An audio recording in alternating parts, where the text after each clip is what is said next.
Hey, what's going on, everyone? This is Mitch. Good Wednesday morning to you all. Hope you guys are doing well out there this morning and having a wonderful start to your day and a great week out there so far.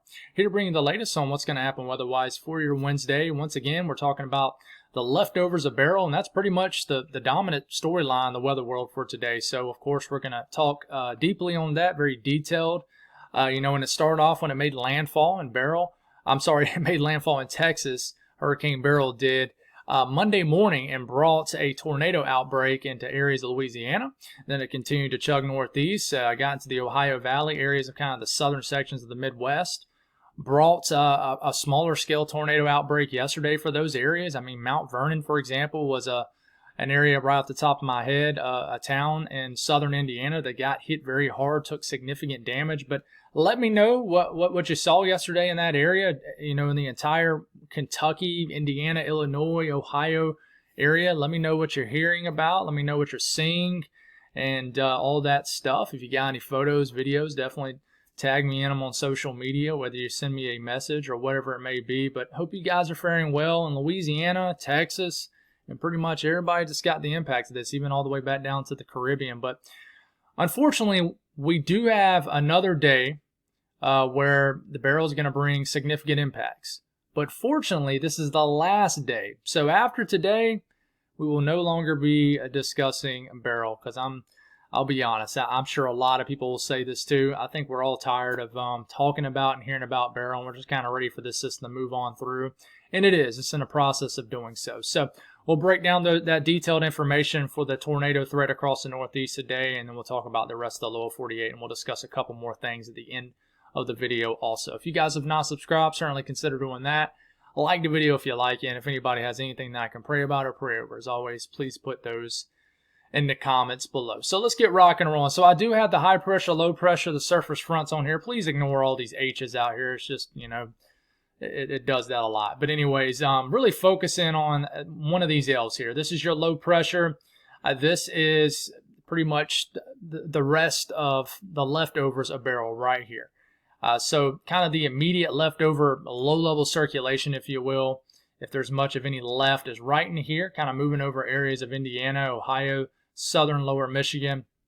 And then most of the energy is kind of pushed off to the north of it. So you're socked in rain here this morning in southern Ontario, most of lower Michigan. It's even raining back here in Chicago. You might have some breezy conditions in this wind. Let me know if you do. Excuse me. I would be interested, just because we know that this is weakened substantially, right? I mean, it's not like this is a tropical storm moving over areas of the Midwest and the Ohio Valley. But it's always interesting to see if these systems, once they get well inland, can kind of hang on to some of the breezy conditions that once upon a time it had with it, if you get what I'm saying. Because once upon a time, all this moisture you got over the Great Lakes region was a Category 5 hurricane out in the Caribbean. It's pretty wild to think about. To me, it is. Maybe to some people, it's not very interesting, but to me, it's pretty wild to think that once upon a time, this was a Category 5. This same energy was a Category 5 hurricane way out in the Caribbean. But, yeah, this is still moving northeast, but we're going to deal with a sector that's going to pretty much be wide open right here in this region, where the atmosphere is going to become unstable, and we're going to introduce a pretty appreciable tornado risk across areas of the northeast today. Do have a little energy kind of fanning behind this, with just some embedded energy in this trough that's dug down in the middle of the country. We're actually waking up to some pretty pleasant conditions for midsummer standards across areas of kind of the southern plains, the Mississippi Valley, and the mid-south. I'm hearing, some areas are in the 60s this morning in Tennessee, but we certainly aren't in the 60s here in the Carolinas. It is probably one of the most humid mornings that I've felt this summer out there this morning. We barely made it below 80 degrees here at my house in Columbia. So this is what's going on right now as far as watches, warnings, and advisories. I think this is old. Yeah, this is old. So I'm glad I caught that on the fly.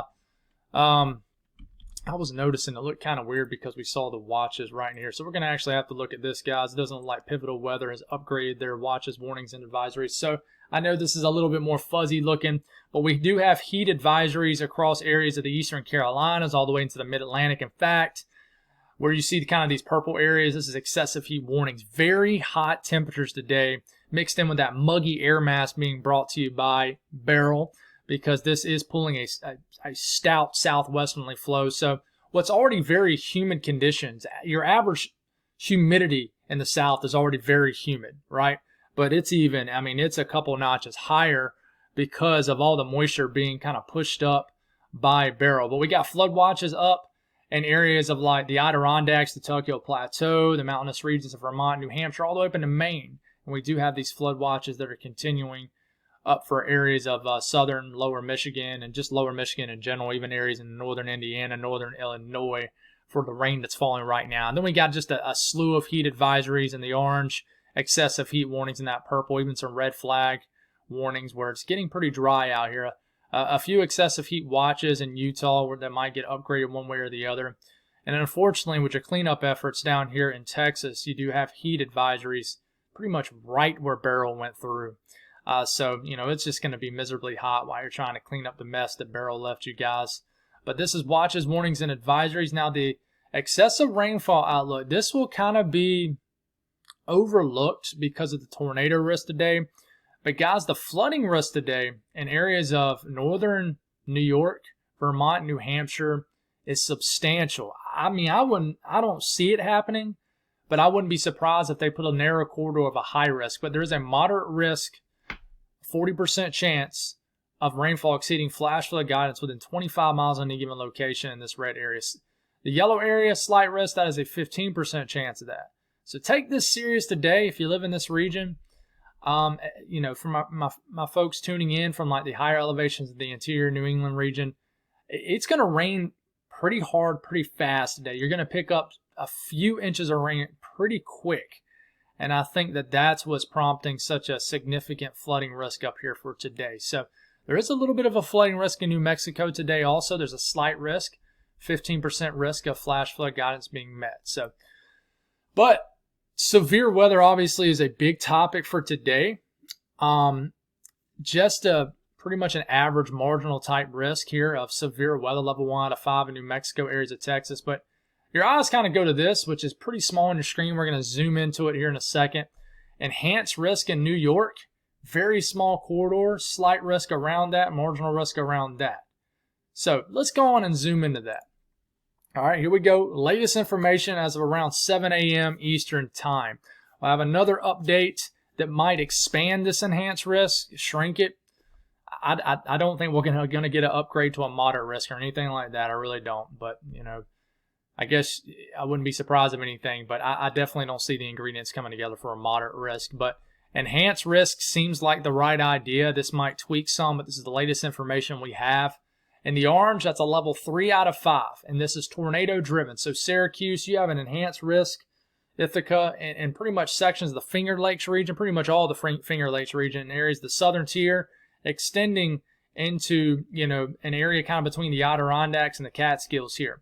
And then we got a slight risk, which goes from pretty much Buffalo, Jamestown, includes northern PA, and I know we don't have towns and cities up in PA and these other towns and cities, but unfortunately, they don't have a great graphic that shows just this area along with all the towns and stuff. So I had to just kind of pick one state. New York seemed like the right idea. But hopefully you know where you're located geographically in your state here. But northern PA, slight risk. Western Mass, level 2 out of 5, slight risk. Slight risk also for the entire southern section of Vermont and sections of southwestern New Hampshire. So what is this driven off of? Tornadoes. This is really what this is driven off of. There is a wind threat too, we'll show you here in a second, but the yellow, that's a 10% risk of a tornado within 25 miles in a given location. And guys, it's wild to think that this is from a tropical system, but it is. And the brown, a 5% risk of a tornado within 25 miles in a given location. The green, it's a 2% risk of that. So right here in New York, if you live here in this area, south of Syracuse, Syracuse points south, basically between Syracuse and Binghamton, this is going to be a corridor right in here that's going to get hit or have the highest risk of tornadoes. And I think the ingredients are coming together quite well for several tornadoes being possible across this area. So there is a wind threat also.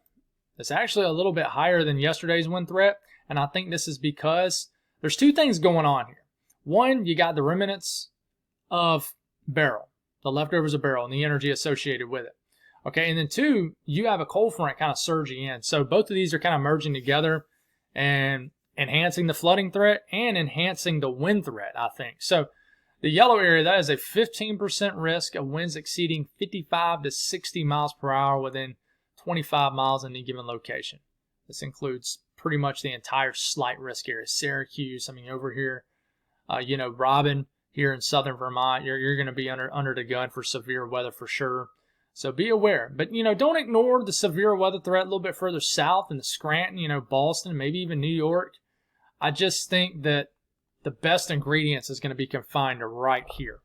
So let's take a look at the HRRR model, which I think has a pretty good handle on this today, just kind of going over the guidance before I did the video. But we're actually going to show you the latest run here. It's only going to go out 18 hours, but I think that's just about enough that we need. And starting off this morning, there's not really anything going on. And this is pretty much what we're expecting.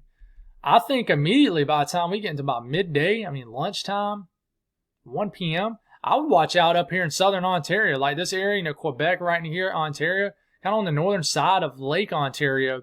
Watch out for these storms. And even on the southern extent, could these extend a little bit further south between Buffalo and Rochester? It's very possible.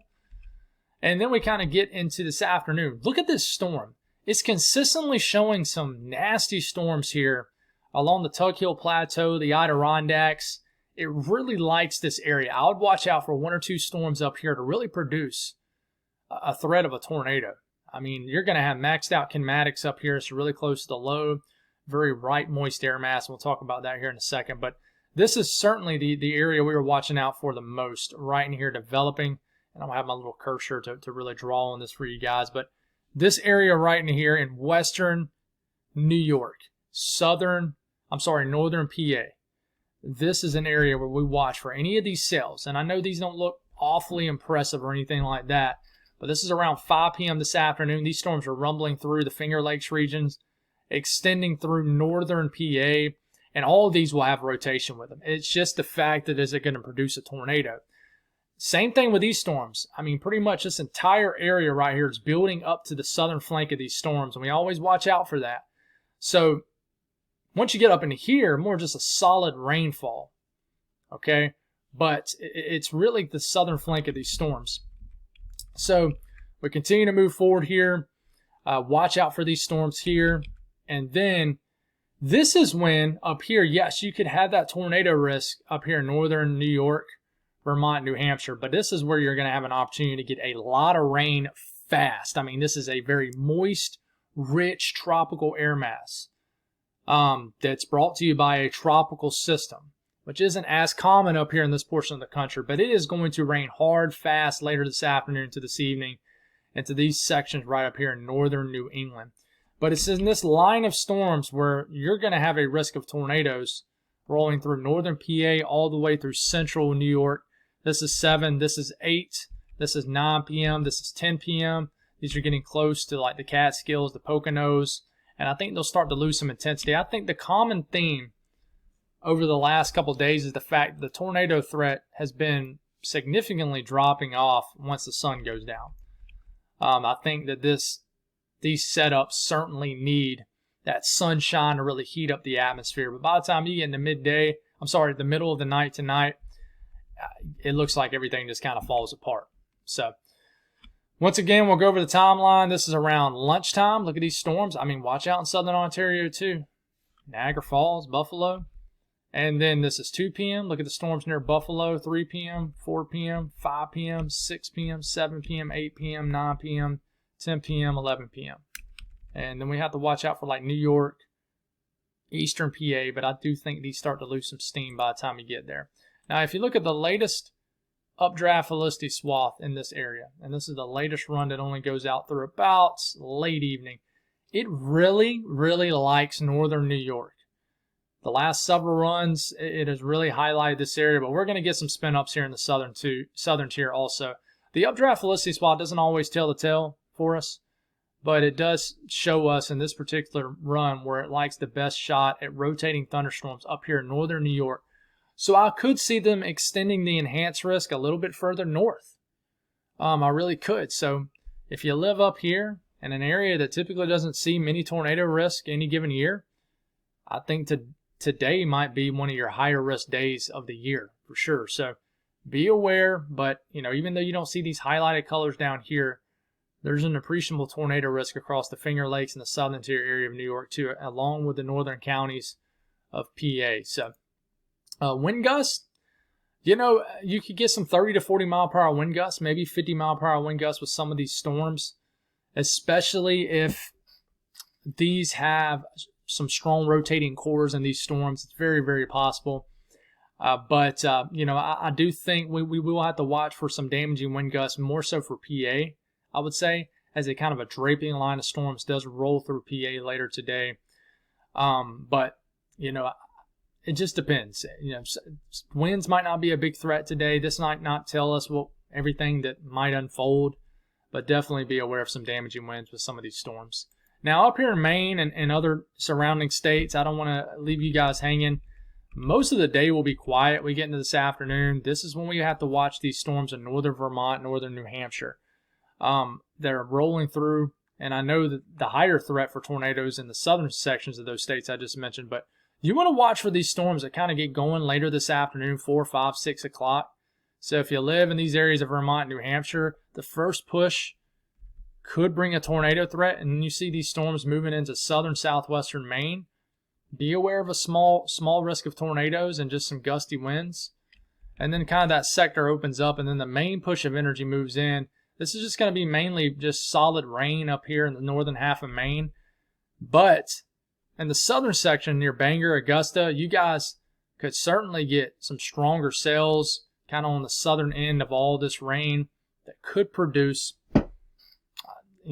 could us pose a risk, a very small risk of a tornado. But look at all this heavy rain rumbling through northern Vermont, northern New Hampshire, and we are certainly going to have a tornado risk in these areas also. But, rainfall between now and the next 30 hours, I know that 2 to 3.5 inches of rain don't seem like a lot, but I'm telling you guys, this is going to fall fast in this area. I think that's the thing that's kind of prompting such a high risk of flooding. If this was a steady rain over the course of even 48 hours, probably not as big of a deal. But, there's going to be, in some instances, where you're going to get 1 to 2 inches of rain in maybe an hour up here. So be aware of this along with that tornado threat. It looks like your tornado threat will come first, and then the flooding risk will kind of come after in this northern sections of New York, Vermont, New Hampshire. But just, be aware of all this rain that could potentially fall. And then we do look at Maine as far as that rain. And, this is between now and pretty much like Friday. But this is all from Beryl. A good swath of 2 to 3 inches of rain through the northern halves of Vermont, New Hampshire, into the heart of Maine, central Maine here. So, ingredients, it's the same thing we talked about yesterday. If you listen to me discuss the ingredients with this system is bringing its own low-level jet, if you will, kind of its own favorable wind field. So by the time we get into this afternoon, we have a 30-35 knot low-level jet riding over areas of PA, even stronger in western PA. And this does nothing but increase in pockets here along this line. 30 to 40 knot low-level jet is certainly, supportive enough for a tornado threat as far as kinematics. Kinematics meaning your favorable wind field. So this entire sector right in here is going to be riding over a very moist air mass. So with that 30 to 40 knot low-level jet, this is going to help to aid in the damaging wind threat. And this is also going to help put a spin in the atmosphere.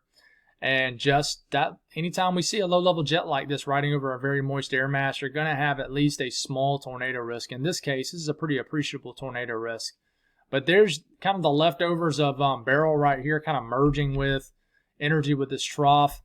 And then we keep this going. And, the low-level jet does increase this evening in areas of southern New England. So if there is any storms kind of in this area right in here in the purple area, then they will run the risk of a tornado for sure. So, and then this favorable low-level wind field is going to be rumbling over pretty moist air mass because this is tropical in origins here. And by the time we get into midday, this is off the NAM. We got dew points in the low to mid 70s across New York State, Pennsylvania. The mid-Atlantic, awful humidity across the entire Northeast for you guys' standards. This is for anybody's standards. Don't let anybody in the South tell you any different. A dew point in a 75 is a dew point of a 75. It's very humid. We don't handle it any different. We're just a little bit more used to down here. Trust me, our heat, we don't ever get used to it down here. Don't let anybody tell you any different. It is brutal. Unless you work out in it, then obviously you're a little bit more callous to it. And all the praise in the world for you people who work out. I used to in my 20s. I'm 32 now. I used to work 2 jobs, and I worked a warehouse job that had no AC, and then I worked a job that made me have to go outside and inside constantly. So I get it. I've been there, done that. I'm lucky to work in, an air-conditioned job now, but definitely feel for you folks that have to work out into this. But very hot, very humid ahead of the storms. You're going to definitely feel like something's coming across areas of the Northeast today. So be aware of this threat of severe weather. Now, we talk about everybody else, the Southeast. We're going to continue to deal with this very moist air mass across Florida. We don't get any cold fronts down here this time of the year. We don't even get any cold fronts much in like the Carolinas and the Southeast this time of the year. When we do, they're just a little bit uncommon. They happen a couple times this summer, but they don't bring an air mass that lasts long or anything like that. But we're just going to have some downpours kind of dancing around, very isolated to scattered across the panhandle of Florida, along the Gulf coastline, down to southeast Louisiana. And we keep this going, and definitely more widespread activity across Florida. Really anybody in Florida can get a storm today. Could get some storms that might develop in the eastern sections of North Carolina. But look at this energy kind of off the coast of the Southeast. We're going to talk about that towards the end of the video. Something could get going. I'm not talking about a Hurricane Debbie, which is the next name. No. I'm not even talking about a Tropical Storm Debbie, but we're going to watch a sneaky, elongated area of spin off the coast of the Southeast as we get closer to the weekend. We'll talk about it here at the end of the video. We'll talk about it more in the coming days if need be. But this is tomorrow morning, just waking up to some tropical rains across the Big Bend of Florida and some big storms maybe just off the coast of the panhandle of Florida. But the heat today will be awful once again. There is some dry air trying to sneak into this area. For example, on the west side of the Appalachian Mountains, even Atlanta will feel much better today compared to yesterday. Highs only in like the 80s, maybe just some areas in the upper 70s in Kentucky today. It's just when you get on the east side of the Appalachian Mountains. It's like a bowl of hot soup. It is hot. These are actual air temperatures. But if you look at the heat index, when you look at the heat index, you can actually see where that dry air is. If you notice, most of the high-end heat indices are just kind of right here in this region. Really, the central to eastern Carolinas, your heat index in areas of the mid-Atlantic is going to get into the, over 110. But if you go back here in Atlanta, your heat index is about the same as your air temperatures because you got some dry air moving in, dew points in the 60s. Must be nice. Really must. Don't get me going on the winter. It seems like the Appalachian Mountains just blocks everything. I love my mountains here in the Carolinas. I love it so much. We go there every year to vacation. But I swear sometimes I think they stop some of these cold fronts.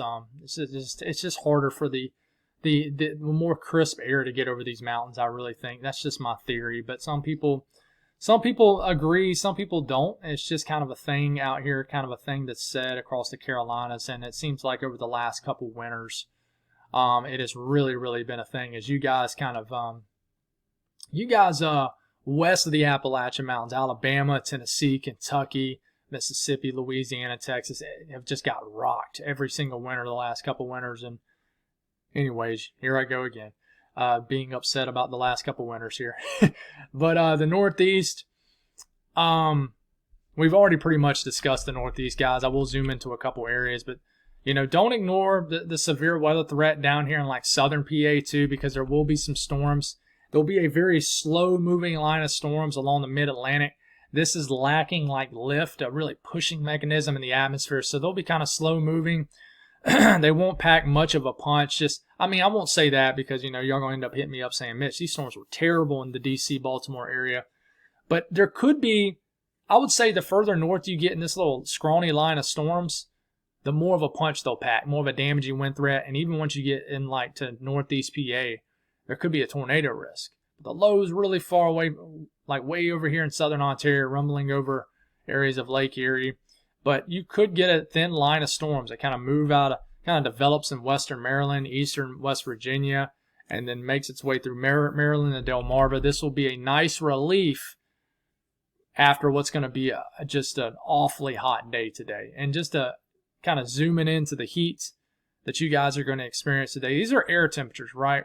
But your dew points are going to be in the upper 70s to low 80s. Okay, so that's going to make the feels like temperature. I mean, this morning you guys already have a heat index. I mean, there's already a heat index in the Delmarva of over into the low 90s. It's just ridiculous. But by the time you get to the hottest part of the day, guys, just awful. Look at Maryland. I mean, just awfully hot conditions. I mean, you guys have been dealing with it too. It's just brutally hot. Heat index, we had 100 in New York. I mean, the D.C., Baltimore area, 110. So just brutally hot day. So go on and expect that. But the South Central U.S. today, some pop-up, literally just those kind of this popcorn pop-up kind of showers and storms that kind of pulse up and they weaken. They don't really even move much. That'll happen in Texas today. More of maybe concentrated energy here in New Mexico that could pose a flooding risk in southern New Mexico. We'll watch for that. And maybe some more organized energy in southern Texas is possible that might drift all the way into the Corpus Christi area, Matagorda area. And then just scattered downpours once again in southern Louisiana, southern Mississippi. But there's really not any active weather today in this area. I would say that some of these storms could pose a severe weather risk in New Mexico, so be aware of that. But the north central U.S., you're dealing with the soggy conditions in lower Michigan, and you will continue to deal with it throughout the entire day. By the time you get into late this evening, this will pull on out, but this will hang out with you guys in lower Michigan for the majority of the day and evening, honestly. Some breezy conditions, just steady rain. And then behind this, embedded in the actual trough, we're going to get some flow out the northwest, so we can get some storms here in Iowa, anywhere in Illinois, southern Minnesota. Some activity in Wisconsin is possible, but as you can tell, it's very just kind of scattered in nature in this entire region of the Midwest.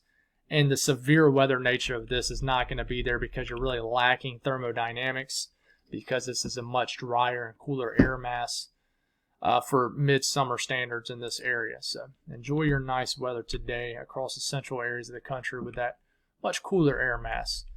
Out west, it is quiet besides New Mexico and some pop-up activity that is possible in Arizona today. And, you know, you could get some shower activity along the Front Range in Colorado. The majority of the western U.S. is pretty quiet. There's not really a whole lot to mention except the awful heat. Just awfully hot in like Las Vegas, very hot in the Valley of California, all these valley regions between the higher terrains of the Rockies. And the Sierra Nevada is just going to get well, I'll pass. It's going to get well into the, I just love when it does that. Totally disrupts my flow. But it's going to get very hot. I mean, the Death Valley is going to get, I need to see what y'all's temperatures have been the last couple of days. And I'll be honest, I haven't been paying much attention to the heat because Beryl has just had my full attention. But let me know how hot y'all been getting in the Southwest. I know my guy Bill been telling me in Las Vegas how hot it's been there, and I appreciate you very much. Ron, let me know. I know San Diego gets kind of protected by that heat, but let me know how hot some of these temperatures have been, if they've been touching records and stuff like that. I have no idea what I'm doing over here. Another hot day. Not as hot in the valley floors between the coastal range and the Cascades as it's been. But it's still going to be another hot day. But once you get east of the Cascades, another just brutally hot day. Temperatures across the entire eastern U.S. hot east of the Appalachian Mountains, much cooler west. You got the pocket of cooler air. Even though it'll be raining in Ohio, lower Michigan today, it might feel kind of like a fall vibe out there because it's only going to be in the 60s. Man, I'm ready for fall, guys. After the 4th of July, I am just sick of summer. I cannot comprehend why. Anyways, I just don't understand how people can enjoy the rest of the summer. I know you got to appreciate every single season. The older I get, the more I do. For example, I used to really, really dislike spring because it was the end of my favorite time of the year, which was fall and winter. But now spring is like my second favorite season. But yeah, I mean, it's it's just the time of the year where it's just like, dude, please get summer out of here. I don't know about y'all. That's how I feel. I made a post on social media yesterday saying I have no clue why people retire to Florida. But then people made some really good points. Some of the older folks, it's hard for them to walk when it's really slippery outside, health, if you fall and hurt yourself, I get it, but I would never retire and move somewhere that has no seasons. That literally sounds like torture to me. So I've just went off on a little couple tidbits here in this video way too much. So we go back out here to the western U.S. It's starting to heat back up across the high plains. I mean, you're going to get close to 100 in some areas of Montana today. And we've already mentioned the brutal heat across the western U.S. So as far as severe weather to come, there is going to be a couple areas to watch across the high plains for severe weather, but just a marginal risk for now. Arizona, tomorrow, Tucson, you guys have a marginal risk of severe weather. Getting into day 3, I mean, just a massive area of the country that has a general risk of thunderstorms. But other than that, I mean, pretty quiet. We will watch Sunday. It has a highlighted risk already at day 5 for maybe a higher in severe weather threats. Basically, a slight risk at day 5 for Sunday, July the 14th. This does include Duluth, Minneapolis, Green Bay, and all these areas right into here for a higher end risk of severe weather. We'll have to watch this as it gets a little bit closer to us. As far as the tropics, guys, there's nothing else to discuss behind Beryl, despite maybe what you hear. And I'm not going to get back on my soapbox about what I did yesterday. But there was rumors about something behind Beryl, guys. There's nothing behind Beryl. And I would argue that things might be quiet for at least a couple weeks.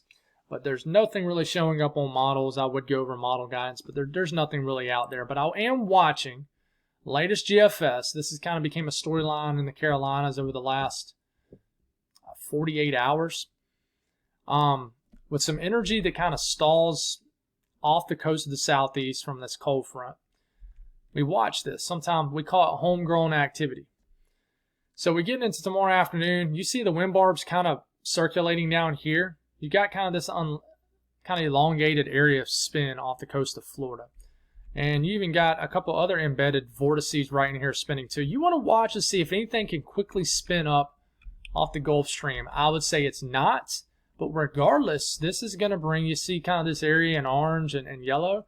This is going to bring rainfall and energy into the eastern Carolinas, especially eastern North Carolina and Virginia as we get to the end of this week into this weekend.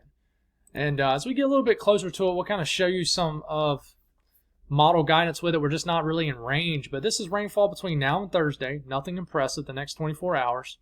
Watch how this dramatically increases as we get into this weekend. We'll just take it all the way to next Monday morning. So for you folks that's really been needing the rain in eastern North Carolina, southeast VA, the Delmarva, it's coming. There's a solid chance of multiple inches of rain across these areas. How far west does this rain get in Virginia, North Carolina, South Carolina? That's a big question. Model guidance differs. I think there's going to be a strong cutoff somewhere in here. But this is definitely going to be tropical in nature. And we do have to just watch if something can very sneaky like develop. We've seen weirder things happen. So, guys, that's all I got. Thank y'all for tuning in. God bless all y'all. Y'all have a wonderful day. And please keep it safe out there in the Northeast today. God bless.